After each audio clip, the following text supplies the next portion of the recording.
It's a rather lengthy story that I'm about to read, so I didn't want to leave you standing for too long. They have our series that will continue, and so if you could put the picture of the hill up there. So we have our standard usuals picture, like that one, which is the front bulletin cover. This picture sort of scares me, so I just have her put the picture of the, do you have the hill, the next picture, the next slide, or no? Is it slide number 1, sermon slide number 1? There we go. This is a little bit more friendly. This is actually the hill that the story I'm about to read takes place on, that we believe, of course. We were there a couple of years back, and so we have this image. We were going by, and our guide points to this hill, and she said, "You remember the story where Jesus casts the demons into the pigs, and they run down? That's the hill." And so I thought, well, we'll put that up there rather than the picture of the scary man to disturb you all morning long. Here is our story for today. We're in our series. This is the last Sunday in our series called Nameless Faces, and this concept that those people in the Bible who don't have names still have a lot to teach us. We put a lot of value, we put a lot of stock in names. It makes us feel good when somebody remembers our name, and some of that is true and real, but at the same time, names are not always the most important thing when it comes to Scripture, because these lessons we've learned have really spoken. I've had people speak about how these stories have impacted them throughout their lives. And so this is our last one, and arguably probably one of the more difficult ones that we've done, this demon-possessed man. And so here now the gospel of Jesus Christ according to Mark, in the 5th chapter. They came to the other side of the sea, to the country of the Gerasenes. And when they had stepped out of a boat, immediately a man out of the tombs with an unclean spirit met him. He lived among the tombs, and no one could restrain him anymore, even with a chain. For he had often been restrained with shackles and chains, but the chains he wrenched apart, and the shackles he broke in pieces, and no one had enough strength to subdue him. Night and day among the tombs and on the mountains, he was always howling and bruising himself with stones. When he saw Jesus from a distance, he ran and bowed down before him, and he shouted at the top of his voice, "What have you to do with me, Jesus, Son of the Most High God? I adjure you by God, do not torment me." For he had said to him, "Come out of the man, you unclean spirit." And Jesus asked him, "What is your name?" He replied, "My name is Legion, for we are many." He begged him earnestly not to send them out of the country. Now there on the hillside a great herd of swine was feeding, and the unclean spirits begged him, "Send us into the swine, let us enter them." So he gave them permission, and the unclean spirits came out and entered the swine, and the herd, numbering about 2,000, rushed down the side of the steep bank into the sea and were drowned in the sea.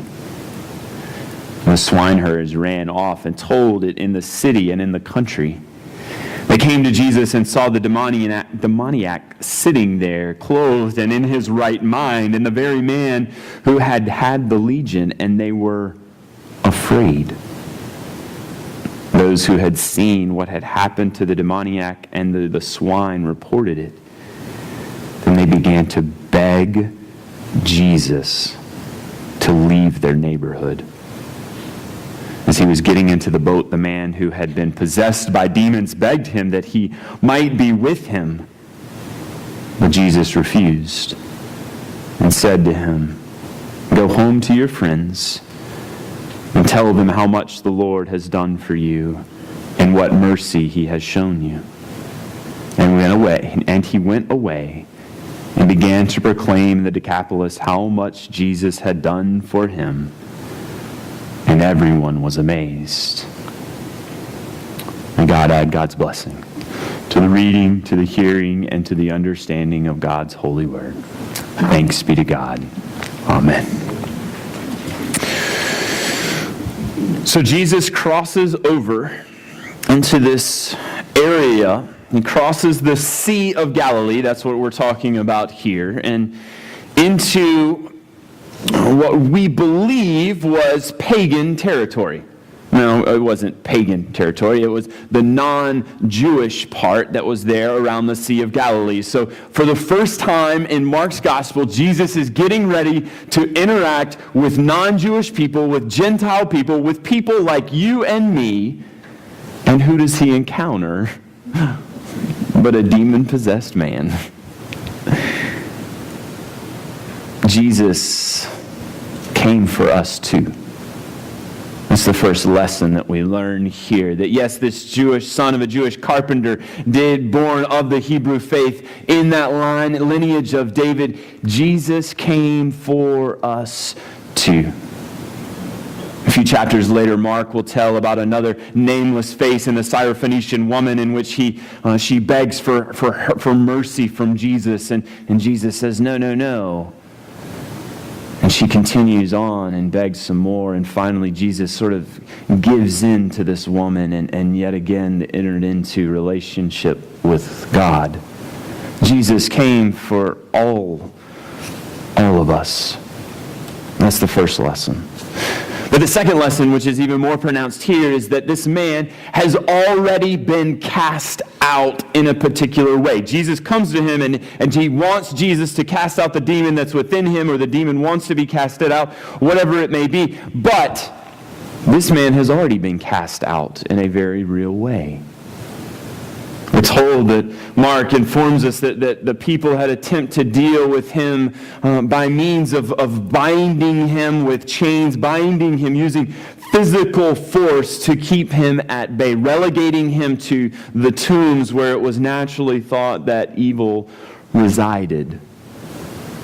He was supposed to be out there among the dead because a lot of the community had thought that he was already there with this evil spirit within him, or what the people thought was as an evil spirit. Now, we don't really know much about this man. I will forever change the way in which you view this story right now, because I have always, and you can think about it, but however you want to, but when I read this story, I can't help but think of the terrifying way this man must have said his name, or named of Legion. We read the story and you can read it and be like, what's your name? And the man says, my name's Legion. Or you can read it in your mind, you can hear it this way, because Jesus asked him what his name, and this is how I have it. I've only done this one time, so I hope it works. This is how I have it pictured. Legion. You feel that? I mean, you feel like that's the way in which, every time I read this story, that's what I hear. I hear this terrifying voice that was like, wow, this is some deep-seated anger, frustration, evil almost, that's at play and is at work in this man. We don't know if it was the inkling of sanity that he might have had that brought him to Christ. We don't know if the word had gotten out and the demons knew that this man was going to interact with them and was going to cast them out, or we don't really know what the situation was, what brings this man to Jesus. But all we know is Christ's feet hit the pavement as he jumps out of the boat, and this is the first encounter he has in the Gentile territory. A man who is struggling at best. Now, many times what we have to understand is that many times the biblical writers would call something a demon in order to try and explain it. They didn't have our science. They didn't have our understanding of the human body. They didn't have our understanding of the way in which minds works and the way in which some people are programmed, or the way in which our DNA is crafted and the genes that we have. We have some explanations for some of these things nowadays that they didn't have. And so they just sort of lumped it under this big idea of possession, demon possession. Now, I'm not saying they were wrong, but I do think that there is an element here in which, if we are honest with ourselves, some of us have had experience with something that the biblical writers would have called demon possession, and what we today sort of just simply call mental illness. And this is a hard subject to talk about. It's a hard subject to hear about. It's a hard subject to wrestle with, because some of us have had experience with people who suffer tremendously. Many years back, I got the opportunity to work at a place called William S. Hall Institute in Columbia. And William S. Hall was actually the adolescent realm, the adolescent place at the mental hospital in Columbia. It was the where the adolescents who were behaviorally challenged as well as mentally ill would go and be sent. And I got to interact with these kids and to walk alongside them on their journey as some of them battled many different sorts of mental illnesses. And so I got to see firsthand how hard it can be. And some of you know folks that are struggling and suffering. I can tell you that some of them, not all mind you, but some mental illness can manifest itself, and it can make it look like a person is demon possessed. I think about one young man named Earl. His name really wasn't Earl, you realize that, right? I'm going to call him Earl. His name is Earl, and Earl was there in William S. Hall, and we got to interact with him a bunch. And I came in one day, and Earl had been isolated because he had done things he shouldn't have done there amongst other people. And so the way in which they knew to deal with it, this is 10 years ago, was to send him away to be by himself. Does that sound familiar? I mean, this is something that we've done for a very long time as human beings. But Earl was there because he had, at the age of 12, commandeered an ambulance and led police on a chase around Greenwood County for 2.5 hours. If you need a getaway driver, I'm assuming this would be the guy you would want.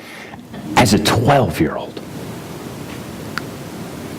I've known a lot of 12-year-olds, but for them to act like that, I haven't seen many since then that could do something like that. But Earl had been raised in the church, you see. And so his grandmama had taken him from a very young age, and every Sunday he was sitting in them pews, and he was listening to the music. And so Earl would attempt to get on people's nerves there at William S. Hall by singing hymns as loud as he could. So we walked in this one particular day, and Earl had been put in isolation in this room, and all I could hear from the top of his lungs was him singing, "How Great Thou Art," because that was his hymn that he had chosen that particular day. Because see, deep down in Earl, there was some struggle that was going on. There was the tension that was at play, in which the part of him that wanted to do evil, that wanted to do bad, that wanted to do anything that he wasn't supposed to do. And inside him, he had remembered all of those times he'd been raised by his grandmother and gone to church, and that connection. And so inside he had this struggle, this pull, this tension that existed.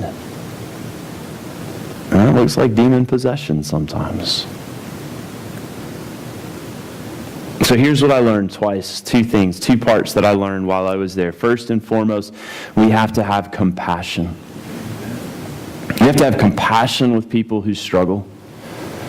And maybe locking them away and chaining them up and putting them away where we don't have to deal with them, maybe that's not the best solution. I pray our country is starting to learn that. We have folks that are coming back from some pretty severe stuff that they're seeing all across the world. Some in our own church family that need help. And we need to have compassion to walk alongside them. But the other part of it that I learned was that there was only so much I could do. I could walk alongside them, and I could walk and hold their hands through this journey, but at some point in time, a professional, trained professional, somebody who knew much more than I did, that needed to be called in and to walk alongside them. And so if you have experience with someone who's battling mental illness, know that there is only so much you can do before you need to refer them or seek to get them help from somebody else.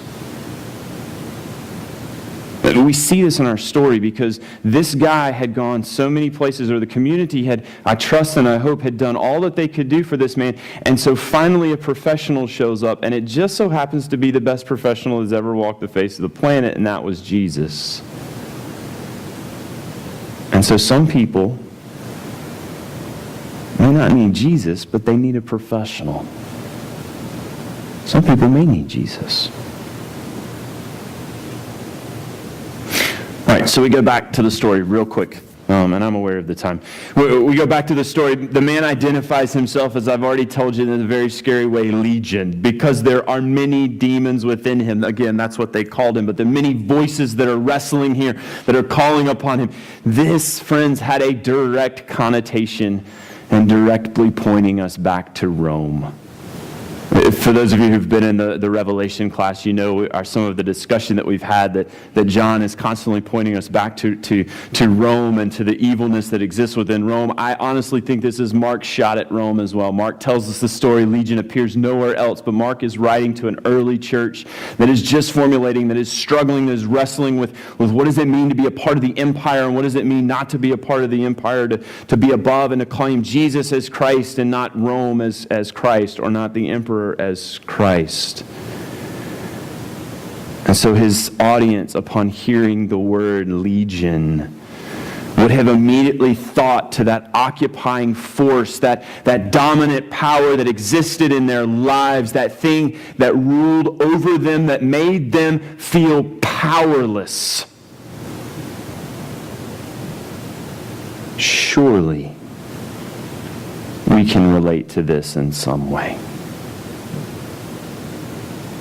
Surely we can relate to a fact that we live in a time, in a day, in an age in which we are often made to feel powerless in light of all that goes on around us. There's also that concept of this man Legion being pulled in many different... Some of that is for us as well, is that some of us feel pulled in 1,000 different directions each and every day, each and every week, in which we never feel like we're in control. We're always the one being controlled by something else. This is who Jesus came for. For people like us.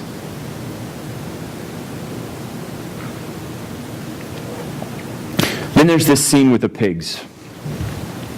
And Jesus being Jewish, you could make the case that Jesus is trying to make a point. He sends the demons into the pigs run off into the sea off of this hill that I've shown you here. You could make the case that Jesus is trying to make a point with his Jewishness, that yet again pigs are unclean. Jesus didn't always play by the rules. And so I don't think we can get away with simply lifting this up and being like, see, Jesus was pointing those Jews back to the idea of Moses and the pig being unclean. Except for the fact that Jesus wasn't in Jewish land. We've already covered that. So these weren't Jews he was necessarily interacting with. Instead, what I think we have going on here is we have this area's major income flow. You see, Jesus starts messing with the money. This is what the people would have done in order to make money. And so Jesus takes this major money maker and sends demons into it, and it goes down into a hill, and all the 2,000 pigs die.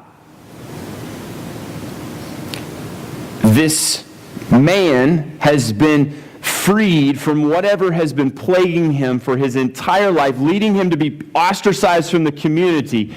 And guess what the people in the town hear about? Do you think they hear about this man being healed, or do you think about the fact that they hear about the money being messed with?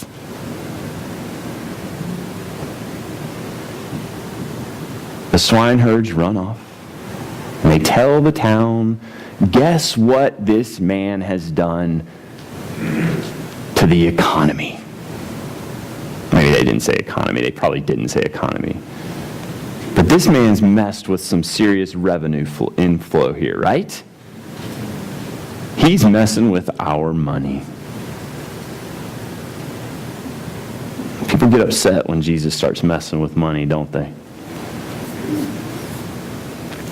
And so they come rushing to Jesus. They come rushing to see what has gone on with the pigs, probably seeing some pigs floating at this point. They come rushing in to see this scene. They look over, they see the man who is now being healed, and then they get upset. As if it wasn't enough that he's killed 2,000 pigs, now they've got a healed man on their hands, somebody they had sort of tried their best to get rid of. And now he's in his right mind, sitting here clothed and ready to interact with the rest of us. Then they are afraid because of this power that Jesus has to make changes to people's lives. They didn't understand Jesus. And in fact, they get upset with Jesus because he messes with the way in which they think they've got the world figured out. You see, they think they've got it figured out, that if we just send this man out to the country and we don't have to deal with him and we keep selling our pigs and we're doing good, and then all of a sudden Jesus shows up and he messes with the pigs and he messes with this man, and all of a sudden they're again scared for their own control. This is the people, and so they're terrified of Jesus and they want him to leave. Leave us alone, Jesus. We're okay doing what we do. We know what we do is not perfect, but we're okay with it, Jesus. Leave us alone. There is a sense that exists among people that we're okay on our own. And we better should just leave Jesus to the Bible, maybe to an occasional Sunday morning when we feel like it. Because Jesus will mess with us. Jesus will come into those places in which we've done a pretty good job of building up walls around us or patting ourselves away and making sure that we're comfortable being able to survive on our own. We don't really need Jesus. At least we don't think we do. Friends, this whole series has been sort of crafted in order for us to realize that Jesus never abandoned anyone. That we may be searching like the Ethiopian eunuch. We may be searching and trying to figure things out. We may be hurting. We may be in a great deal of pain like the woman who had the illness for 12 years. We may feel like we're pulled in 100 different directions like this demoniac. We may feel like we are being forced upon by powers that are way out of our control. But God never abandons anyone. And we all have a part to play. These people make up the greatest story ever told. And I know it's the case because we're still telling it 1,500, 620 years later, whatever it is, 2,000 years later, we're still telling the story. The only time you hear about Rome is in history class, right? We tell this story every single day with the way we live our lives. And you and I have a part to play in that story. We are not just nameless faces. Like these people we've read about. Yours and mine, our stories